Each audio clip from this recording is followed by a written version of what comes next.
Les conséquences de la guerre d'Algérie sont multiples et ont eu des répercussions profondes, tant en Algérie qu'en France, ainsi que sur le plan international.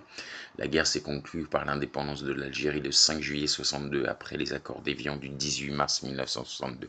Cela a marqué la fin de 132 ans de colonisation française.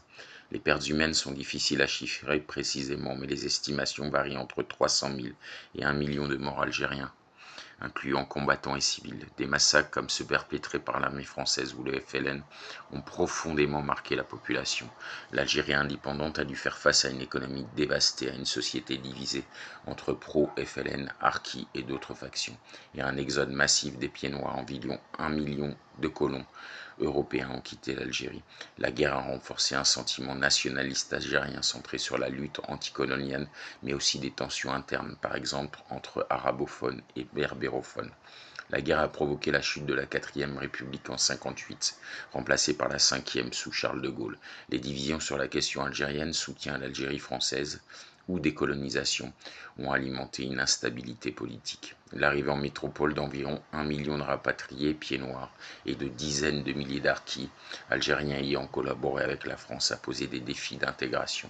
Les Harkis en particulier ont été marginalisés et mal accueillis. La guerre a laissé des cicatrices dans la société française, avec des débats sur la torture, les crimes de guerre et la mémoire collective.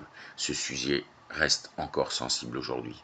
La perte de l'Algérie a accéléré la décolonisation française en Afrique et ailleurs, marquant la fin de la France comme grande puissance coloniale.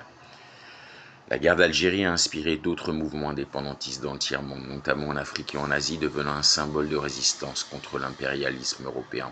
Le conflit s'est inscrit dans le contexte de la guerre froide, avec le FLN recevant un soutien des pays du bloc de l'Est et du mouvement des non-alignés, tandis que la France était soutenue par ses alliés occidentaux, notamment les États-Unis. Les relations entre les deux pays restent complexes, marquées par des tensions sur la mémoire, reconnaissance des crimes coloniaux, excuses demandées par l'Algérie et des coopérations économiques, hydrocarbures ou migration.